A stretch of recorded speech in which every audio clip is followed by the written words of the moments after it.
Investing in mutual funds through Etrade is a straightforward process that can help you diversify your portfolio and achieve your financial goals.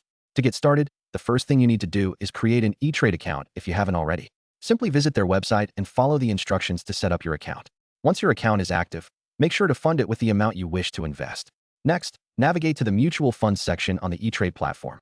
You can find a wide variety of mutual funds available for investment. It is important to do your research before selecting a fund. Look at factors such as the fund's historical performance, expense ratios, and the types of assets the fund invests in. You can read the fund prospectus to gain deeper insights into its objectives and strategies. Once you have identified the mutual fund that meets your investment criteria, you can place your order.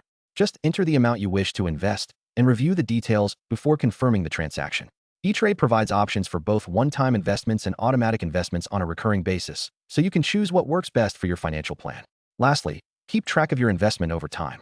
Monitor the performance of your mutual funds and make adjustments as needed to align with your investment goals.